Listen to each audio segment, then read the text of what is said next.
I taught myself to play the guitar when I was 14 years old, with a little help from my dad and a couple of friends who were also learning to play. My dad had an old Harmony Sovereign guitar that he had bought used sometime in the 60s. The neck was bowed on that guitar, and the strings were about a half-inch off the fretboard. It was just about impossible to play, but I didn't know any different, and I stayed after it on that guitar for about a year. I just kept learning chords and trying to learn to play a few songs. One day, my friend Brent, who was taking guitar lessons and teaching me stuff he was learning, got a brand new Takamine guitar that was really easy to play.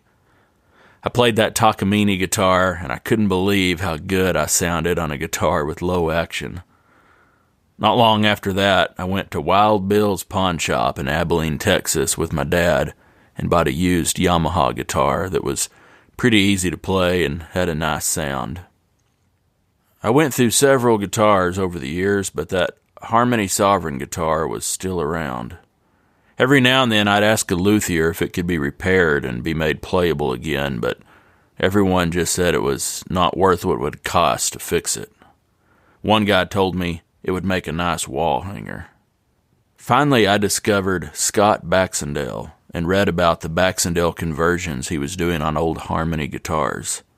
Scott takes those old budget guitars from the 40s, 50s, and 60s and completely rebuilds them and replaces the ladder bracing with X-bracing, and I had read that they turned out sounding like world-class vintage instruments when he was finished with them. Well, I sent him my dad's old Harmony Sovereign, and I could not believe how that guitar felt and sounded when he sent it back. He truly brought the guitar back to life, and it's now one of the better-sounding dreadnoughts I've ever played, and it's the main guitar I played on both of my Cowboy Songster albums. I'd like to thank Scott Baxendale with Baxendale Guitar for his fine work on my dad's old Harmony, and I'd also like to thank him for sponsoring this episode of Cowboy Crossroads. If you've got an old beat-up guitar sitting around that you'd like to be able to play again, look him up at baxendaleguitar.com.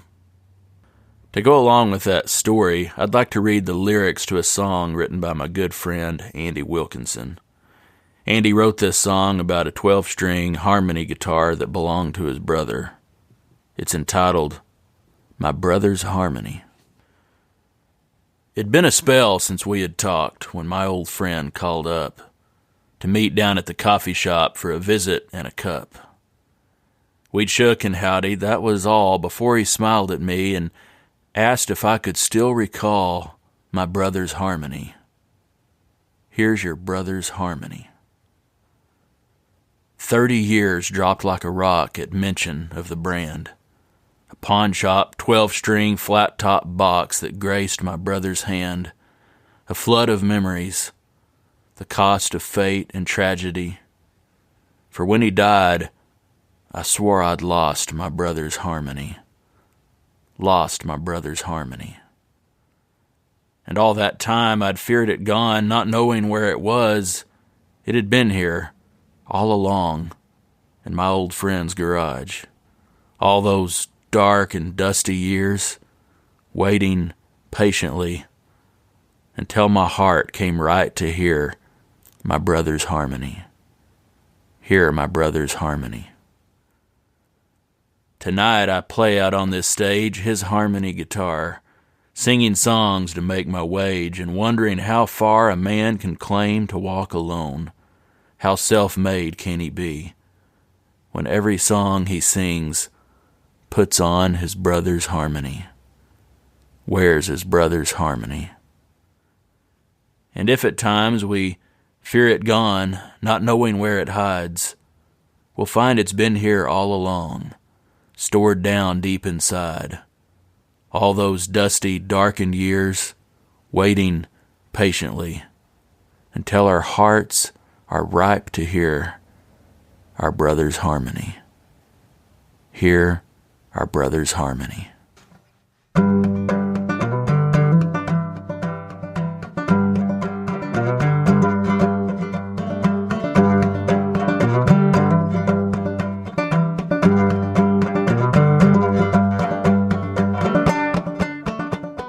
Howdy folks, this is Andy Hedges, and you're listening to Cowboy Crossroads.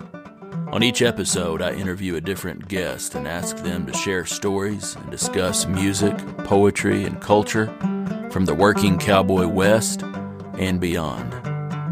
My guest today is Tom Russell. Tom is a singer, a songwriter, and a painter. Tom was kind enough to welcome me into his home in Santa Fe, New Mexico to record this interview. He was a really gracious host, and he showed me around his Nova Beat bar, gave me a print of his beautiful painting of Casey Tibbs, and he told me lots of wonderful stories. Here's Tom Russell.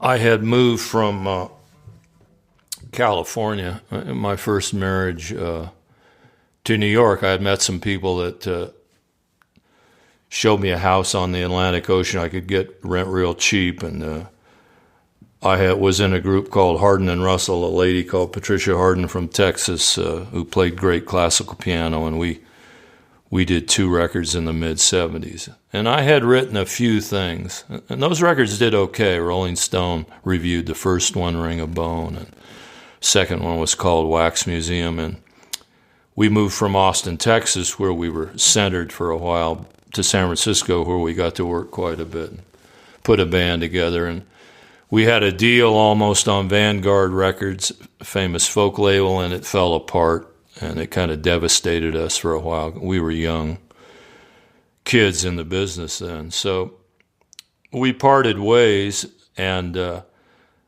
I met these people in New York, and I thought, I'm going to start over again. And hell, I was about 30 at the time. I got into the business a little late, but I went to New York with my first wife and 2 little daughters, and struggling a little, didn't want to play music for a while, doing odd jobs, and I met a country singer named Harold Lamb, part-time country singer, who owned a car service taxi company, and we jammed on the weekends, and he kind of helped me out. And I drove cab for him 4 or 5 nights a week, 6 at night till 6 in the morning, which was pretty rough back then in New York, or out near JFK Airport. It was the early 80s before New York was cleaned up, so you had to watch it, who you stopped for at night. But one night I was out in Rockaway, near where we lived, and I saw on the theater marquee Robert Hunter was playing solo, the lyricist for the Grateful Dead, and he's written songs with Dylan and a lot of people, but there's a big following because of the Grateful Dead thing. And I had a call to pick up somebody there at the theater, and out walks Robert Hunter with a guitar case, cigarette holder, and a glass of Jack Daniels. Eccentric guy, really. Did you know who he was when you pulled up? Yeah, I could tell right away. I mean, I could tell right away that it was Robert Hunter. I mean, he had the vibe, and pretty famous dude. And I wasn't a huge Grateful Dead fan, but I liked some of their stuff. And they had a country edge to him and a folk edge, and he is a brilliant lyricist. So anyway, he gets in the cab and tells me where his motel is, which was out there somewhere near JFK, and we struck up a conversation, and I said, tentatively, oh, I'm a songwriter too, and I expected him to blow me off, which I probably would have, like, oh, thanks, man.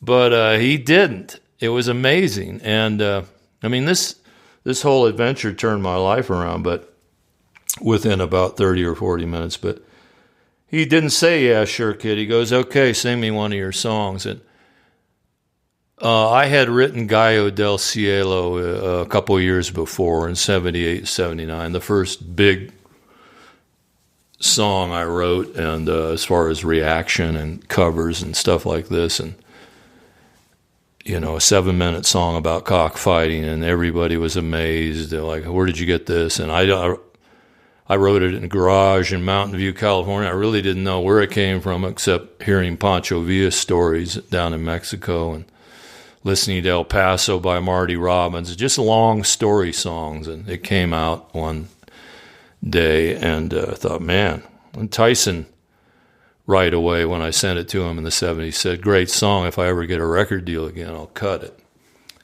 Katie Lee cut it, an 80-year-old folk singer in Arizona. Anyway, I'm in the cab with Robert Hunter. He goes, sing me one of your songs. I go, well, here's one I wrote called Gallo del Cielo. And I started singing it, and he goes, pretty good first verse, but maybe you could go this way. He goes, oh, I'm sorry, sing the whole song. And I sang it a cappella. It's 7 or 8 verses, whatever it is. And he was silent for a moment, sipping his Jack Daniels. He said, you wrote that song? And I said, yeah. He goes, sing it again. By now, the cab meter's up to about $80. We passed his hotel. He goes, damn. He goes, the best thing I've heard in a long, long time. I got to get the new Riders of the Dead to do this. He goes, how can I get a copy? I go, I have a cassette back at the house. And he goes, turn around, let's go back and get it. The cab ride cost him about $120, And we went back to the house. I woke up my first wife and said, you won't believe this. Here, find that cassette. Back in the cab, I give it to him. He goes, I tell you what I'm going to do. I'm going to play it for him, then push it to the Dead. Don't expect anything, but I'm coming back to town in a few weeks. And I'll let you know. And I gave it to him. We parted ways. I thought, man, that was amazing. I don't think anything will ever happen, but that was one of the best rides I ever had. And he called me up about a week later from California and said, the new Riders are breaking up. Damn, perfect song for them, but I'm going to push it to the Dead. But he said, I'm coming back in a few weeks to play in the Village at the bitter end. I want you to come down, hang out. And at this point, I hadn't played music live for 6 or 8 months. I was rusty. I was trying to find my way in New York and start over. And we'd been burned out by that record deal. It didn't happen. And people were urging me to play, but I didn't feel like playing yet. And everybody loved Gallo. And so anyway, fast forward, he comes to New York and invites me down to the Bitter End, which is a great old folk club still there. I'm there. He invites me in the dressing room, and I don't think he drinks anymore. Back then, he had a bottle of Jack Daniels. He gave me a double shot or something, and I go, great, thanks. I'll enjoy the show. And the place was packed with deadhead chicks and guys, reverent. It's totally silent. He's up there, and halfway through the show, he goes, you know what, I was in a taxi out in Rockaway Park a couple weeks ago, and the guy that driving the cab sang me this amazing song he wrote, and I'm back there glowing, and he goes, by the way, he's here, he's in the back of the room, let's get him up here to do it. And I about shit in my pants, because the song's demanding. It's demanding. If I had to play it for you right now, I could play it, but it's demanding to focus on all those verses and cities. And I thought, holy shit, man, this is a significant moment. You better pony up and rosin up your rope. And I got up there, and there's nothing but reverence. People saying, Robert loves this guy. He gives me the guitar in splits. And, I put the capo on. I play it in E, in D position up 2. And I say, what the hell? You can only dive in. And I dove in. It was a little wobbly for a couple verses, and then I hit my groove and got into the song and got to the end, and they gave me a big ovation, And I knew 2 things right then, like I could do this again real quick, and get back into it. And I was just proud as hell and honored that he did that. And I went to take the guitar off and give it to him. He wasn't there. He was in the dressing room. He kind of looked out and gave me a nod like, do another one. And I did 2 more, I guess.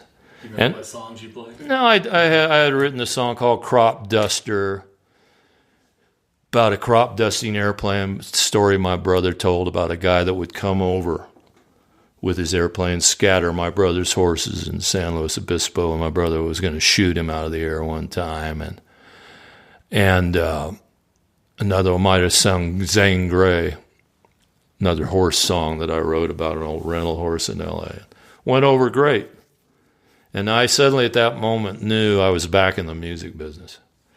Got off stage. and thanked him profusely.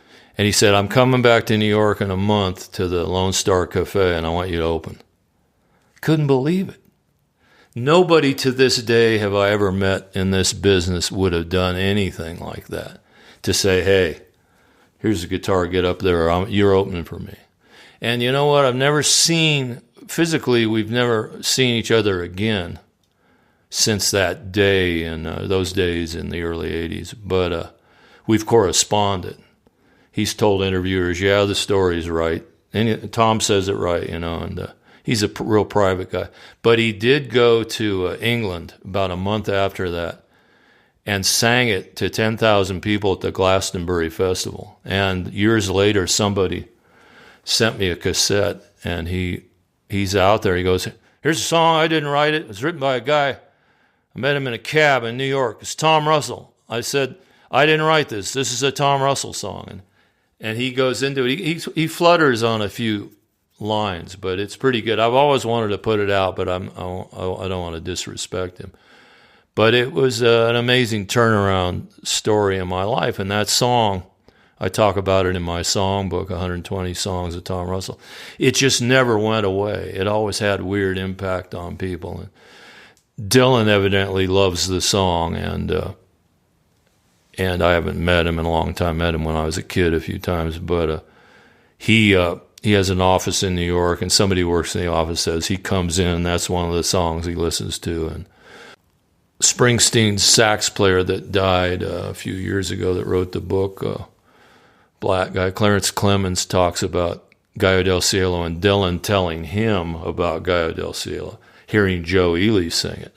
Damn good song, and I'm not easy to please. And then to end the story off, I could go on, but Tyson recorded it on his first cowboy record in the 80s. And then Springsteen wrote me a very nice letter that I have about the song, Joe Ely playing him the song. I never met Bruce, but it was very nice. He wrote it from the road. We'll get together sometimes. So this song, in the end, I would say it's so interesting, as you know, too, what a song can do, in your life, and especially when you've written, and that song never has really gone away.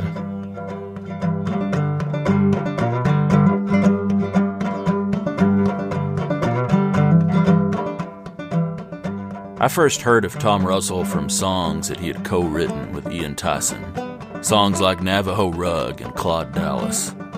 Then I picked up a copy of Tom's cassette called Cowboy Reel. Somewhere along the way, I read stories about Tom and Ian co-writing songs inside a bunker in Brooklyn back in the 1980s.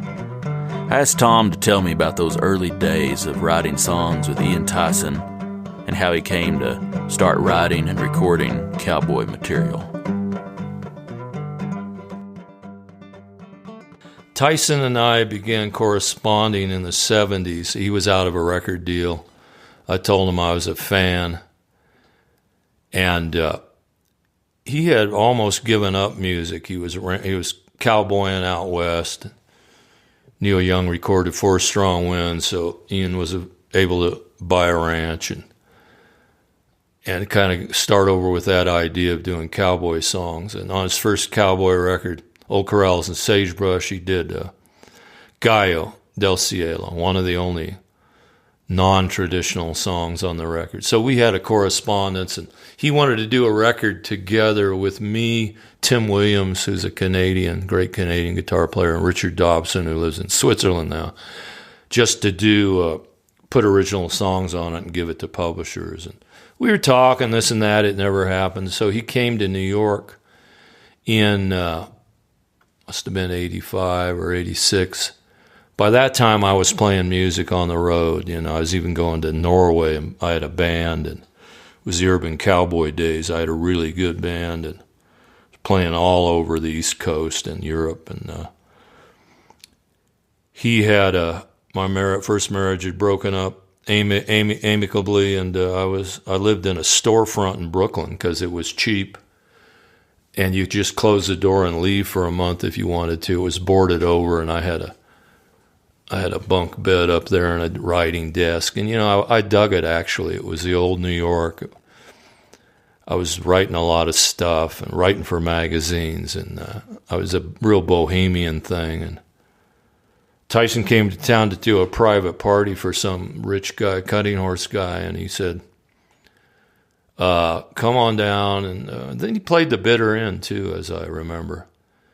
And he had a day off the next day, and I said, come over to the bunker, I got some ideas.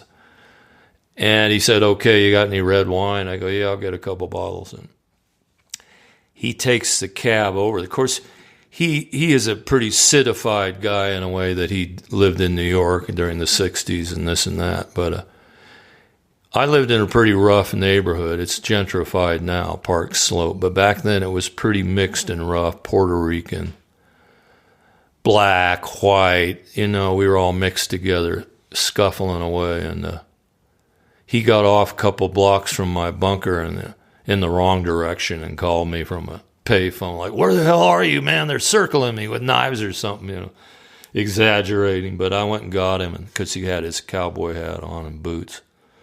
Brought him to the bunker, and he kind of dug it. It was a room about half this size. And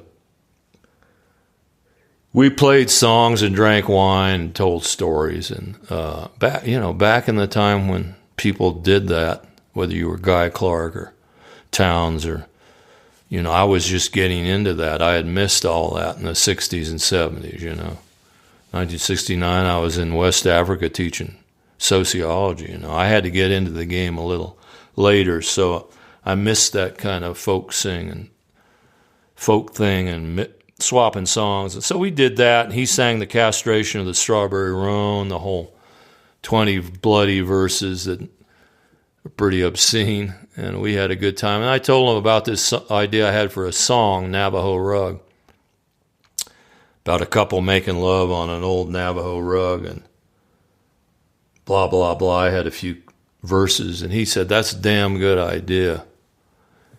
And I said, well, here. He goes, just shove it in the guitar case. And I thought, well, once again, that's the last I'll hear of this one. And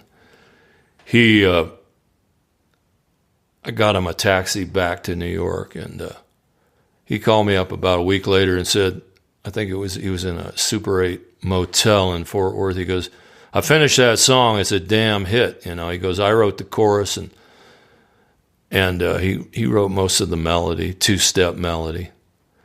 And Jerry Jeff made it really into a fast two-step, but he goes, it's a damn hit, and blah, blah, blah, and I'm going to polish it up. And he recorded it about a year later on Cowboyography, which was his big turnaround record, and I think a big turnaround record for cowboy music. And he kind of had upped the ante on the cowboy lyric. And like you and I know, Tyson had already written great cowboy songs in the 60s. He'd already written Someday Soon. And Summer Wages, that's not really a cowboy song, but he'd written Four Strong Winds, and he wrote a song about having to shoot his horse, Barney, which is a real sad song. So he had already done that, and he knew a tremendous amount about traditional cowboy songs, as did Ramblin' Jack, of course. But Tyson took the whole thing to another level, I think, and of course he's 84 now. I don't know who's going to carry it on beyond that, because he was very prolific. His catalog speaks for itself. But that's how Navajo Rug got written.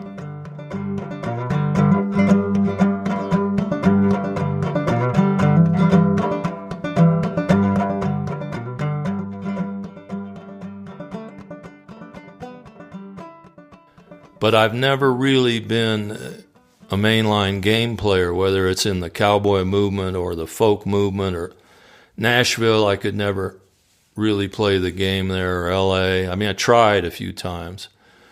Austin, I was very proud to be in Austin in the mid-'70s when there was a lot of great songwriting, Guy Clark and Townes, Van Zandt, Willie Nelson, and on, Jerry Jeff Walker. But I never really felt a part of any scene. The first two records I made with Hardin and Russell were very out there, kind of mystical desert records.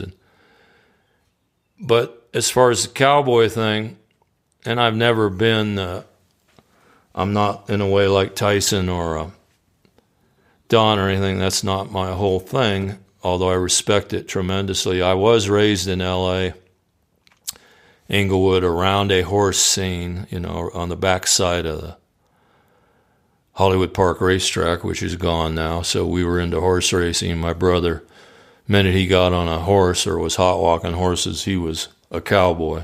He started riding bulls. So in our house, we had, my uncle was a famous classical pianist. We had classical music on the LPs. We had Broadway musicals. That was a big influence on me in the 60s, Oklahoma and Annie Get Your Gun and Calamity Jane. I tried to get into that a little with my last double record, The Rose of Roscrea. I tried to make a new cowboy musical. And a lot of people might still be trying to get through that record. But my brother, Pat, who's a couple years older than me, was a diehard cowboy and a bucking barrel in the backyard, riding bulls when he was 14 and then packing mules back into the Sierras. And when you went up into the Sierras then with a bunch of cowboys packing dudes in there, everybody on the crew had to be able to recite a cowboy poem or sing a cowboy song. Didn't matter whether you could carry a tune, which he has a hard time. But he came back out of the mountains, he knew The Face on the Barroom Floor, and he knew 20 cowboy songs. And I look at his LP collection, and man, he had the first Johnny Cash record, he had all the Tex Ritter records, he had all the Marty Robbins records. So I was listening to Broadway musicals, and then I was listening to my folk music, Kingston Trio, and then later Ian and Sylvia, Bob Dylan. But I was listening to his cowboy stuff, and so it was always there for me. And I always wrote cowboy songs. The first song I wrote, Crop Duster, and then Zane Grey, about the horse. But I also knew I wanted to write other stuff, so I had one foot there and one foot there, and that's made it interesting for me. It hasn't established a full-on, head career, although I must say we just played Genoa, headline Genoa finally, and solo, and we sold it out, and I feel very comfortable in that scene. And my wife and I feel very comfortable around cowboys and cowboy people. And we've never been screwed by a cowboy promoter. And I'll tell you, we've been screwed by a lot of people. And I won't get into that, but we trust them. And so I'm comfortable there, and I'm glad I'm some part of it anyway, if that answers any of your question. Yeah, it does. And there may not be anything there. I'm curious about that record, the Cowboy Reel record. Was there Well, I was living in Brooklyn, and I had written by that time 7 or 8 cowboy songs that were popular all of a sudden, with not only Navajo Rug, and then Tyson recorded it with me. Gallo, he recorded a version with me. Everybody was picking up on Gallo del Cielo. And I had written by that time 7 or 8 cowboy songs that were popular all of a sudden, with not only Navajo Rug, and then Tyson recorded it with me. Gallo, he recorded a version with me. Everybody was picking up on Gallo del Cielo. I'd written Zane Grey. We wrote Claude Dallas. It was getting so much attention that I wasn't mainly getting from the current folk scene or the singer-songwriter scene, or whatever they called it then. It's gone through 100 names, from alt-country to alt-folk to Americana.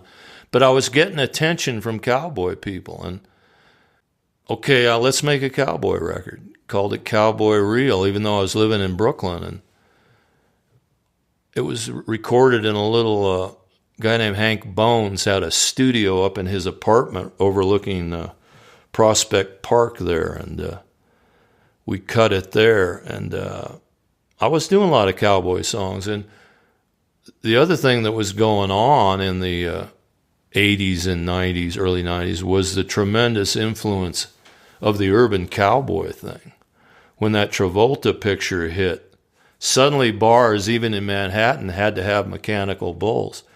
And this is why I put a band together, you had to have a fiddler to play Cotton Eye Joe for the line dancers and the two-steppers. And so I was actually doing cowboy-based music in the bars of New York, Long Island, and we got picked up to go to Norway, of all places, and play honky-tonks. And we played, Gaia was my most famous song in Norway.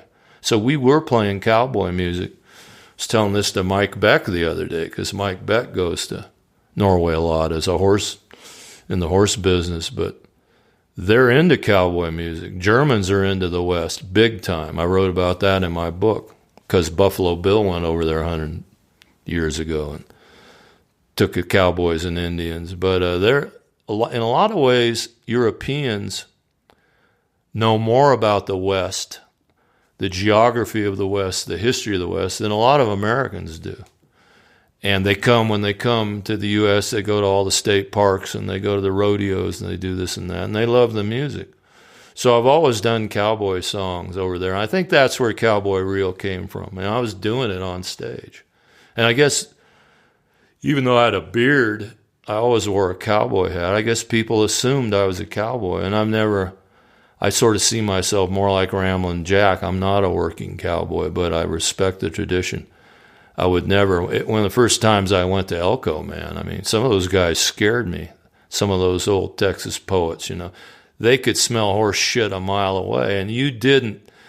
My brother, with my brother's people too, you don't come on like you know too much about horses or that business, because you get the shit beaten out of you in a bar. And it almost happened, drinking in Elko. I had this big stupid Stetson he gave me, and some of those old boys, most of who are gone now, I got to know Buck Ramsey real well, and he was very respectful to me and helped me out a lot. But some of those old boys that came off those ranches, they wouldn't give you the time of day, So I had to pay my dues a little, but, it was good for me.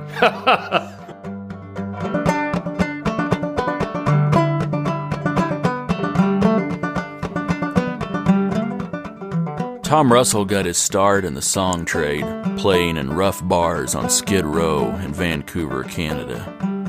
And of course, since then, he's made a life as a songwriter, traveling the world, playing his songs. Asked Tom if he had any stories about bad gigs he was willing to share.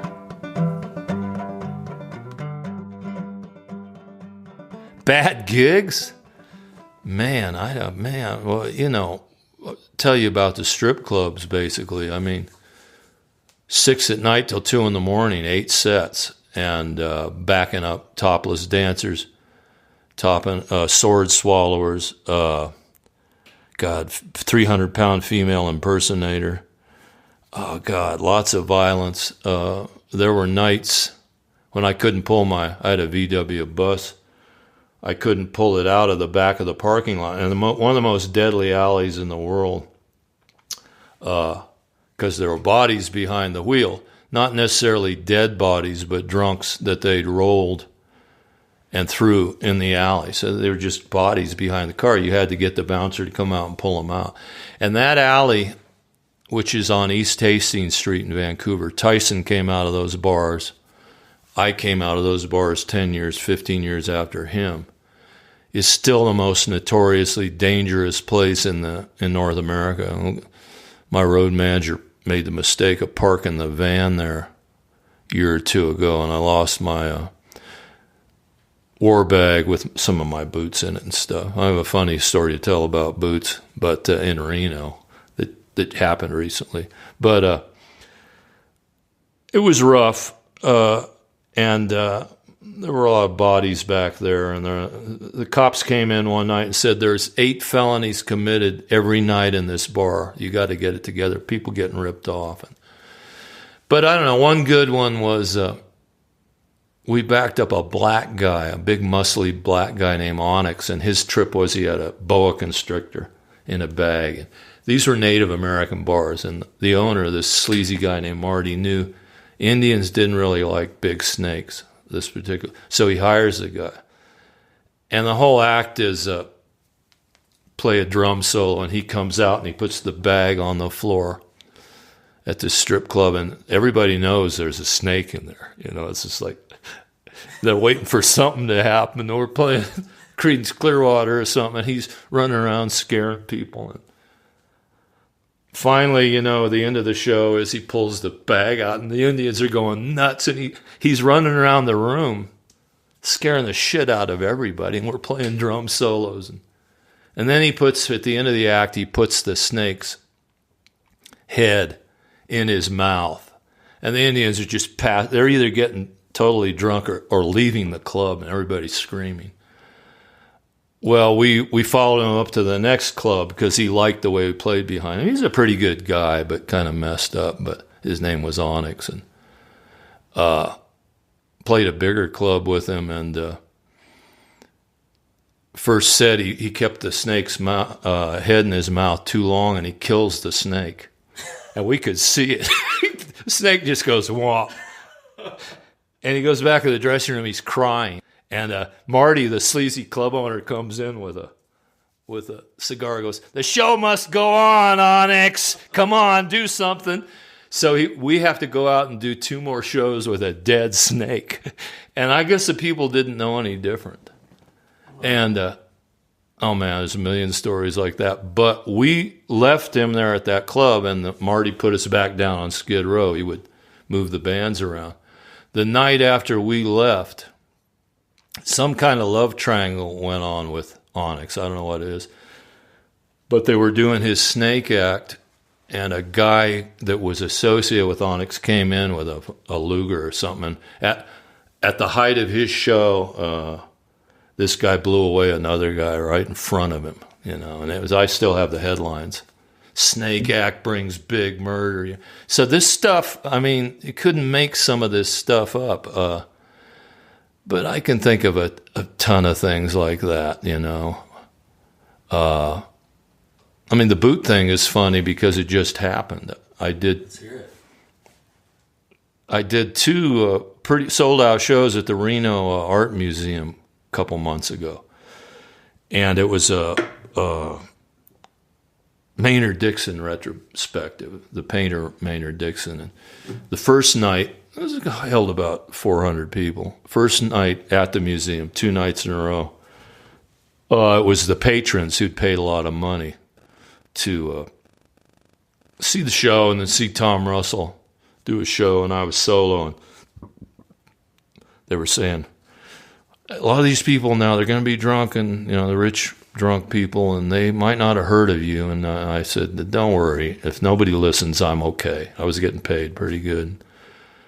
Well, I went out and I said, damn it, I'll just go out and do Navajo first and get them to sing along. Aye, that'll work. And of course it worked. And I had them, and it was doing good, had a good show. And there was a big sound crew there. They were laughing. I was doing my jokes and stuff. And went into the dressing room, big, nice dressing room, 3 floors on this huge museum. And I left my war bag, my gig bag there. I said, can I leave this here for tomorrow night? It's got my shoes, all my guitar stuff in it, tuners and crap and wires. And the museum director, a really nice young lady, said, yeah, we'll lock it up. Came back the next day for the real Tom Russell show, the Cowboys, and it was sold out. Range Magazine was there and stuff. And I had on these running shoes I wear sometimes. They're MBTs, they roll you like this. And about 30 minutes before the show, we go in the dressing room. I had my guitar, and I was looking for the red bag. It's a big red canvas bag that she bought somewhere in New York, like a expensive one with leather handles. And it wasn't in the dressing room, and the dressing room had been locked.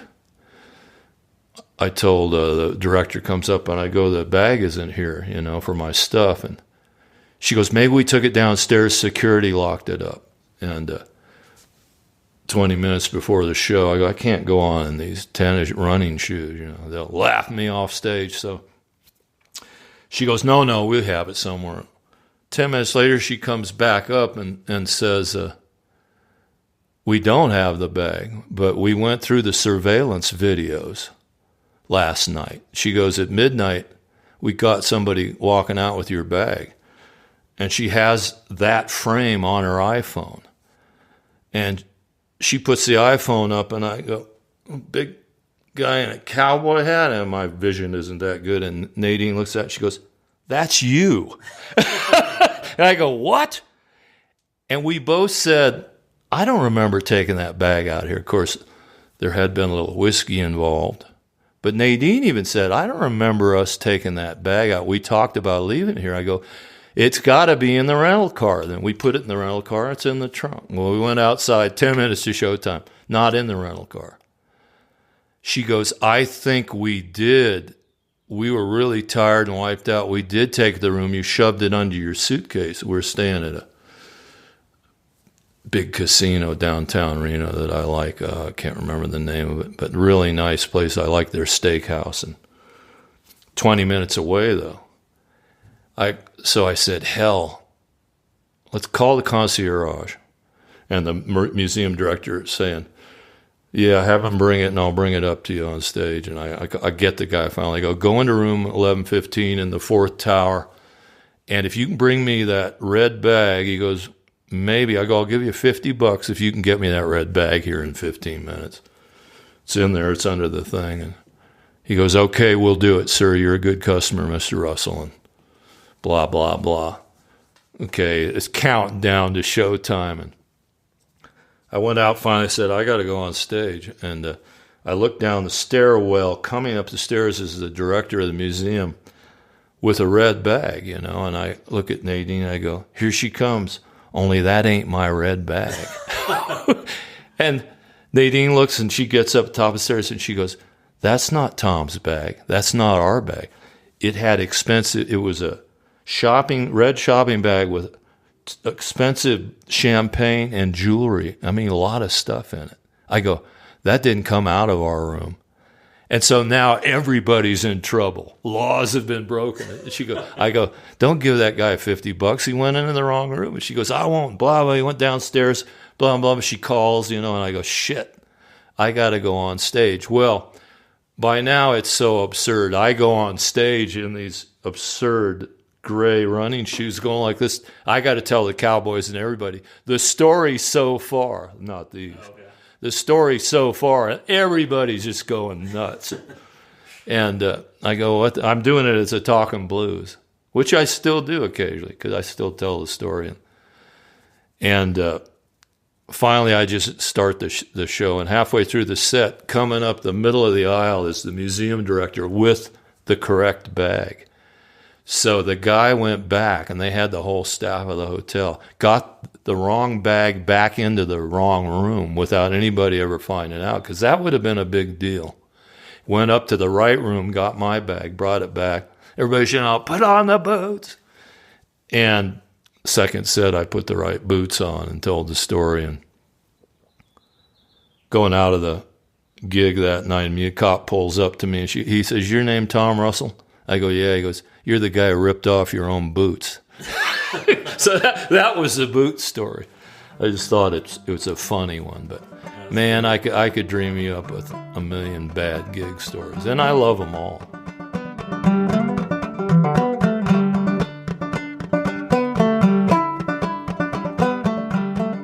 Canadian music journalist Mike Regenstreif has called Tom Russell the best songwriter of my generation. Rolling Stone has called Tom the greatest living country songwriter.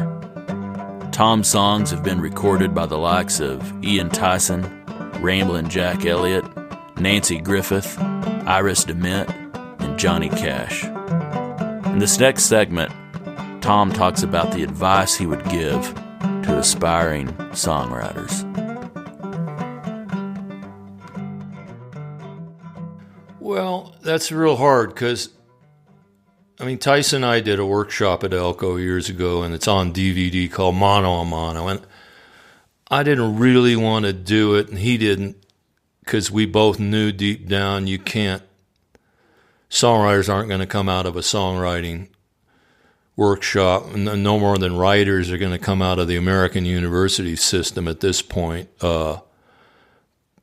Although you can always learn a trick or two. And I would say on a deeper level, I would tell some kid, look, the reason, and I respect Bob Dylan an enormous amount, and I think he did deserve the Nobel Prize. And Bob Dylan could probably sing as many cowboy songs as almost as Ramblin' Jack. That was just one part of what he knew. I think when he arrived as Jack, too, in Greenwich Village, Bob Dylan knew 2,000 traditional folk songs, as did Ramblin' Jack, as did Ian and Sylvia Tyson. So before they'd even written their first original song, which, by the way, in Ian and Sylvia's case, turned out to be his biggest song, Four Strong Winds, which is unbelievable today, and I talk a little bit about that in the liner notes to the Ian and Sylvia record. Sylvia, not to be outdone, got in the bathtub of the Earl Hotel in Greenwich Village, and because the cockroaches couldn't get her there, and wrote You Were On My Mind, which was a big hit. The reason, according to the story, that Ian wrote Four Strong Winds was because Dylan had just sang him Blowin' in the Wind, which was a big hit for Peter, Paul, and Mary. The fact that those three songs are written within a week and they're huge songs is unimaginable, but these guys had done their homework at a tremendous depth, knowing traditional songs, and especially Dylan, who can expound for hours on traditional songwriting and blues. The lyrical quality of the stories in traditional songs that were handed down that go back to the Scots-Irish are so damn good and polished and well-writ that you take something away from that, and then you have to say, what can I add to this? What can I learn from that? How do I tell my own story in that way? And not many people have been able to do it to the degree Tyson has, and hopefully I'm still learning that. And Jack made the decision that he wasn't a songwriter, essentially. He's going to do the traditional songs because they're so great. Don Edwards in the same way. He's going to do the songs that are so great. But Dylan took it to another level without abandoning what was good about traditional songwriting. And these are people who reinvented themselves, which is a very hard thing to do, which was an American thing. That's why we came here, 400 years ago. That's why people left Norway and Ireland, to reinvent themselves, to get more space, to keep moving west, and to then tell their own story. Well, that whole tradition's kind of gone away. People are pretty much bullshitting themselves now, They're either under this political bubble or this one, or they watch the news every night, and they have a beard and they tattoo their right arm, or this. They're looking for that edge that identifies them. Where you got to do the deeper work, I think. You got to, if you love the idea of the song, you got to go back and find out why. You listen to old folk music, or if you're into blues or R&B, or you dig Elvis, you got to go back and study what Otis Blackwell did with the lyric, and why this was revolutionary, and this and that, and all the great Broadway songwriters. And now what Dylan has done, since he hasn't been writing that much in the last few years, is went back to the American Songbook, the stuff Frank Sinatra recorded, all these classic songs written on Tin Pan Alley by teams that would go in with a piano and knock these things out that are so well written. Well, Dylan's now recording records of those. He's still doing his homework, and he's still out on stage singing this stuff, rough voice or whatever. Haggard was the same way. Merle Haggard had a tremendous respect for the older dudes, Jimmy Rogers and Hank Williams and Lefty Frizzell, and he sang those songs in honky tonks. I would recommend that to a younger guy or a gal. Sing the standards in a honky tonks at open mics. I mean, I had to sing Tyson the same way, 6-8 hours a night. Nobody does that anymore, but from Hank Williams to Creedence Clearwater. But out of that, something comes, and then you say, well, what can I bring to the game? I was born in Des Moines or L.A., or what was my father all about? Or I came from horse people, and that's where the cowboy stuff came from. Or then I got into the Irish Norwegian thing and did a record called The Man from God Knows Where. I wanted to find out where I came from, and out of that came a lot of stories. But it's a lot harder, I think, these days, because you're whipped into trying to be part of a group, and the group doesn't have any power. Dylan exploded the whole Greenwich Village thing. I mean, Tyson would admit that. Once Dylan hopped up to the next level with his Stratocaster, it was all over, and people were committing suicide. It was unearthly. Phil Oakes and all his people, they couldn't follow the rush. And you don't have people like that anymore. You got to find your own way. Go back to Des Moines or Reno or whatever and tell your own story and play a lot of whatever gigs you can get, or play for people and try to reach down to I think a deeper honesty.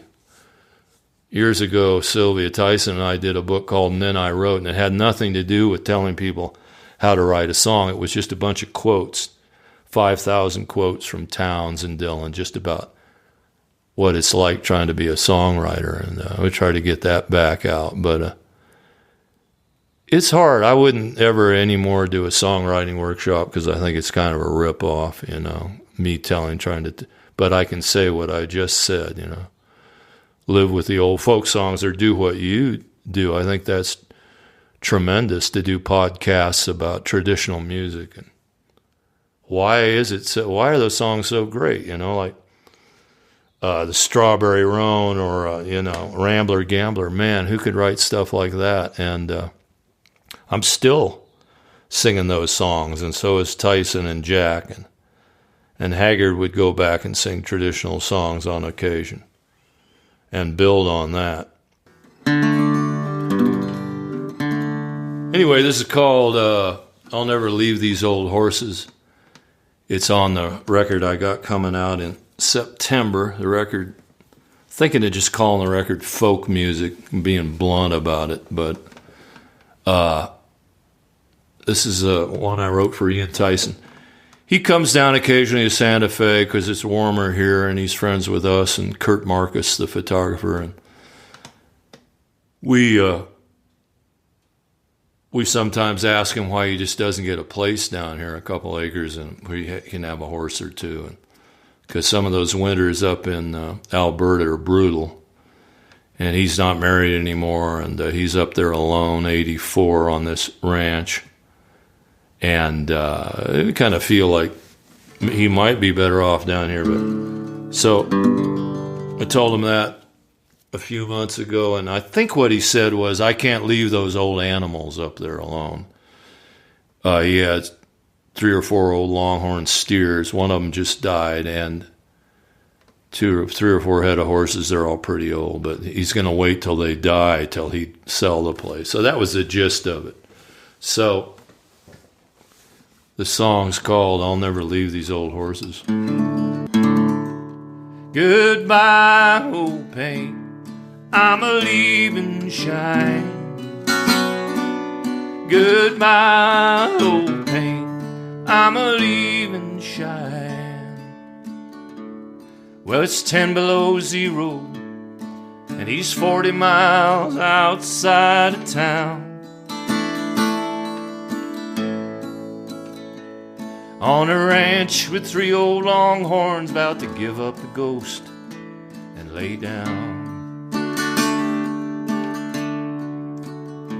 And he's got 5 head of horses, not one of them younger than 10.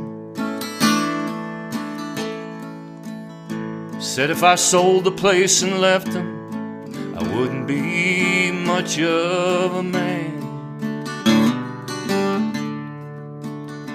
Now every morning past coffee, he walks up that long gravel road to a stone house where his guitar sits waiting for stories to get told. And he stares out the window at a wild winter running her courses. He says, I bet it's warm down in Santa Fe. I'll never leave these old horses. You know love comes and goes, and it rocks and it rolls you and spins you around and around. And when you reach the sad edge of love, Sometimes you gotta jump off, build new wings on your way back down. And after 84 years, it's too late to second guess your choices. That's the way it played out, kid. Me, I'll stay here with these horses. Ride around, ride around, ride around.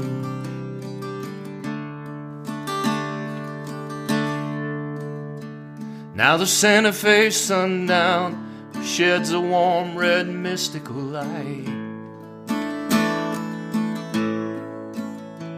But he's froze to the bone up in Alberta, and he can't quit the fight. And one old rugged leg hawk circles lower, and the old man hears voices. He says, I'm crazy as hell, but I'll never leave these old horses. You know love comes and goes, and it rocks and it rolls you, and it spins you around and around. And when you reach the sad edge of love, sometimes you gotta jump off, build new wings on your way back to the ground. And after 84 years, kid, it's too late to second guess your choices. Don't slam the door when you leave, kid. Me, I'll stay here with these horses. Shut the gate down on the main road and leave me here with these horses. Goodbye, old paint, I'm a leaving Cheyenne. Goodbye, old paint, I'm a leaving Cheyenne.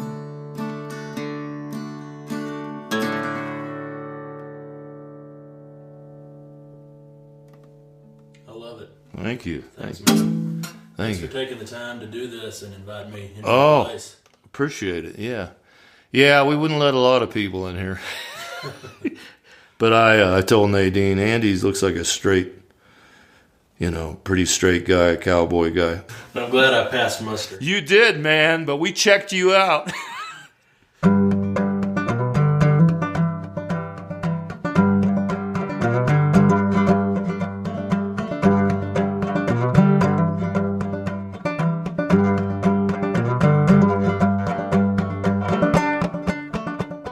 All right, folks, that's it for this episode. I'd like to thank Tom Russell for taking the time to visit with me. You can find out more about Tom at tomrussell.com. I'd like to thank Scott Baxendale with Baxendale Guitar for sponsoring today's episode. You can find out more about Scott and the wonderful work he does on those old harmony guitars at baxendaleguitar.com. You can find out more about me and this show at andyhedges.com. If you're enjoying the podcast and would like to help me keep it going, you could really help me out by taking the time to leave a rating and a review in the iTunes store. And you could spread the word. Just take the time to text, email, or call up a friend who you think might enjoy the show and tell them to give it a listen. If you'd like to ask me a question or send me a comment or tell me a story, I'd love to hear from you. Send an email to andy@andyhedges.com. Thank you for listening to Cowboy Crossroads.